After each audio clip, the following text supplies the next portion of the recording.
बचाना है तो भविष्य को बनाना है तो भविष्य को बनाना है तो V1 दोषी को गुंडागर्दी समाज और देश को बचाना है तो भविष्य को बनाना है तो भविष्य को बनाना बोलो है कोई दिक्कत नहीं।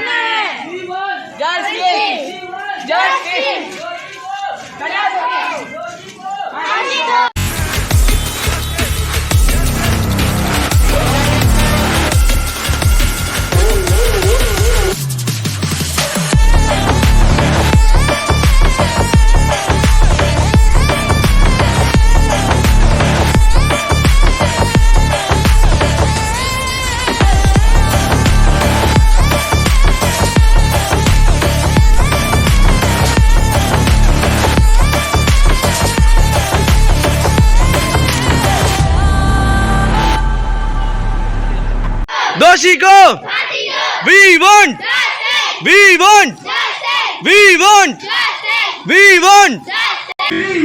justice फांसी दो justice नहीं चलेगी गुंडागर्दी नहीं चलेगी गुंडागर्दी नहीं चलेगी V1 justice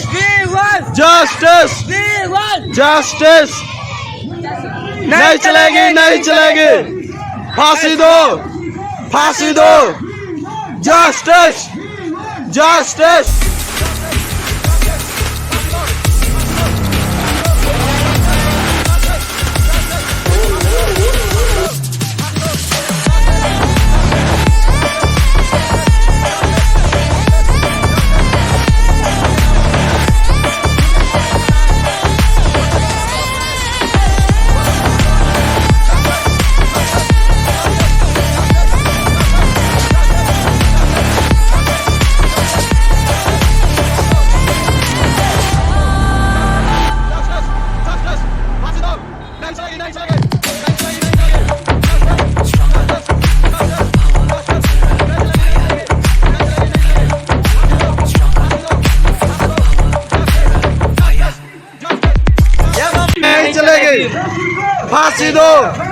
फांसी दो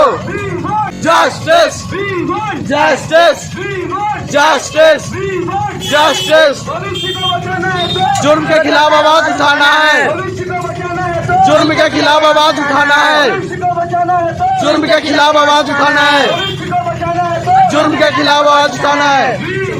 justice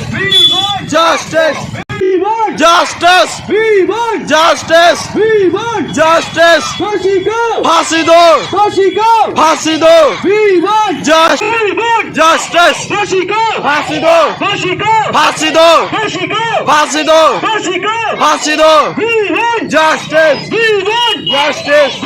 justice नहीं चलेगी justice मैं ईशा रानी जिज्ञासा क्लब की सदस्य आप सभी के सामने यहाँ पे एक बहुत ही गंभीर विषय पर उपस्थित हुई हूँ। वह गंभीर विषय यह है कि कैसे एक माँ अपनी ही बच्चे की हत्या कर सकती है, कैसे एक माँ इतनी निर्दयी हो सकती है, कैसे एक माँ अपने ही बच्चे को जान से मार सकती है, कैसे एक माँ ममता भरी माँ के मन में थोड़ा भी ममता नहीं आता है। मैं यहाँ पे ये सब बात लेके इसलिए आई हूँ क्योंकि जैसा कि आप सब जानते हैं कि एक बच्चा अपने ही माँ के आंचल में अपने आप को बहुत ही महफूज समझता है और सुरक्षित समझता है, लेकिन हमारे ही जिले मुजफ्फरपुर में एक ऐसी शर्मनाक घटना हुई है जो हमारा दिल दहला देने वाला है। वह घटना यह है कि एक माँ ने अपने ही मासूम बच्ची जिसकी उम्र 3 साल है उसकी हत्या कर उसके शव को एक बैग में बंद करके एक घने झाड़ी में फेंक दिया है। यह सब देखते हुए हमें बहुत ही अफसोस होता है कि यह हमारे समाज में कैसे हो रहा है। हमारी माँ जिसके दिल में पूरी ममता भरी होती होती है वो कैसे ऐसा कर सकती है। इसी विषय पे आज हम सभी यहाँ पे कैंडल मार्च लेके एकत्रित हुए हैं। हम सब यह कैंडल मार्च जिज्ञासा परिवार की ओर से है जो एक छोटी सी बच्ची की आत्मा के शांति के लिए की गई है। हट जाओ रोज बोलो। अंत में मैं यह कहना चाहूंगी कि हमारे समाज और देश की जिम्मेदारी हमारे ही हाथों में है। हम जैसा सोचेंगे और अपने देश को जैसा बनाना चाहेंगे वैसा ही समाज और देश बनेगा। हमें यह कोशिश करनी चाहिए, पहल करनी चाहिए कि हमारा देश एक स्वच्छ, सुंदर और सभ्य और सुरक्षित समाज और देश बने। इसके लिए हम सभी को एकजुट होकर इस पर प्रयास करना होगा ताकि यह संगीन अपराध हमारे देश में जो बढ़ते जा रहा है वह कम हो। धन्यवाद। हमारी देश की स्थिति कुछ इस प्रकार हो गई है कि हमारी बहन बेटियां माताएं रोड पर सुरक्षित नहीं निकल पा रही है। कुछ इन लफ्जों के साथ शुरुआत करना चाहूंगा कि देश की हालातों को देखकर बुरा लगता है रोशनी होते हुए भी अंधेरा लगता है, रोशनी होते हुए भी अंधेरा लगता है। हमारी बहन बेटियां रोड पर सुरक्षित नहीं निकल पाती है, हमारी बहन बेटियां रोड पर सुरक्षित नहीं निकल पाती है। आजादी के 75 साल होते हुए भी गुलाम जैसा लगता है। हमारा जो देश है जहां पर माताओं, बहनों, औरतों को दुर्गा का रूप दिया गया है, देवी का रूप दिया गया है, उस देश में इन दिनों इतने संगीन अपराध हुए हैं जिसको बताया नहीं जा सकता। आप सभी उस चीज के बारे में जानते हैं। कुछ दिन पहले लोगों ने मास प्रोटेस्ट निकाला, लोगों ने धरना दिया, विद्रोह किया, लोग बोल रहे थे, आवाज उठा रहे थे, अब सब शांत हो गए। क्या एक दिन, एक हफ्ते, एक महीने, एक साल की क्रांति से अगर हमें आजादी मिल जाती तो आजादी मिलने में 200 साल नहीं लगती।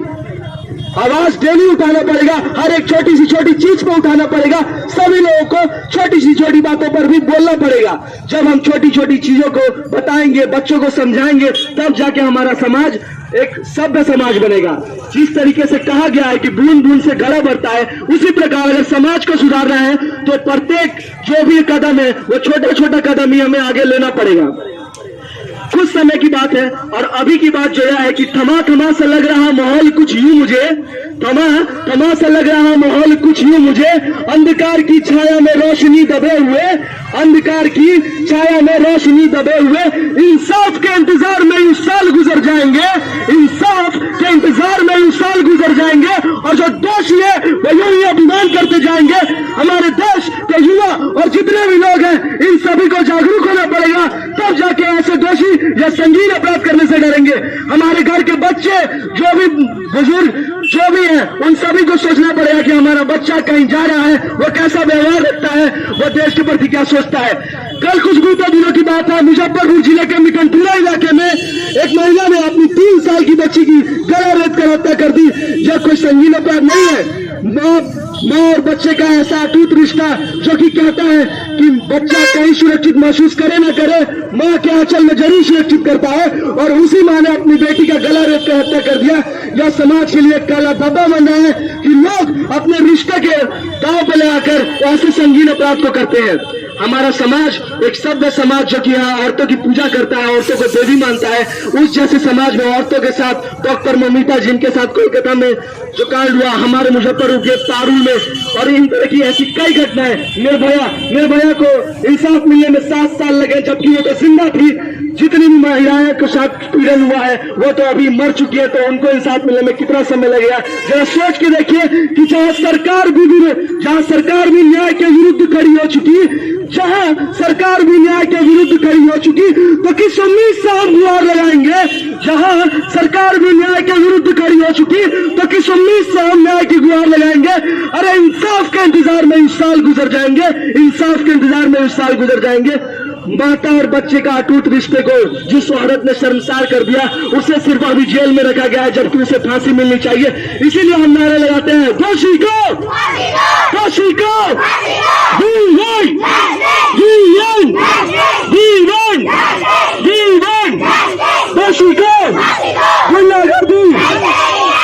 गुंडागर्दी। जितनी भी जांच होती है वह सभी निष्पक्ष रूप से नहीं होती। जांच इस तरीके से होती है कि दोषी को बचाकर कैसे भी किसी एक को गुनहगार बना दिया जाए। जहां पर दोषियों के बदले निर्दोष पकड़े जा रहे हैं, दोषियों के बदले निर्दोष पकड़े जा रहे हैं, अंधकार में न्याय की रोशनी डूबी जा रही, तो फिर यही बात मैं कहूंगा कि इंसाफ के इंतजार में साल गुजर जाएंगे। हम सभी को एकजुट होकर ये सोचना होगा, ये बात माननी होगी। अगर छोटी गलती, अगर बच्चे, बूढ़े, बुजुर्ग, युवा कोई भी अगर छोटी गलती करता है तो उसे टोकने में बिल्कुल ना हिचकिचाए, क्योंकि आज अगर छोटी गलती कर रहा है तो कल जाके ऐसे संगीन अपराध भी हो सकते हैं। हमारे युवा, हमारे देश के जितने भी बच्चे हैं, उन सभी से मेरा निवेदन है, अभी जागो, वरना आज से 75 साल पहले जैसे तिल तिल के मरते थे फिर मरना पड़ेगा, क्योंकि देश की हालातें कुछ अच्छी नहीं लग रही। देश हमारा दुर्गति की ओर बढ़ रहा है। देश सिर्फ कागजों पे आगे बढ़े यह जरूरी नहीं, भूमि स्तर पर देश आगे बढ़े तभी देश आगे बढ़ता है। जय हिंद, जय भारत। दोषी कौन? दोषी कौन? दोषी कौन?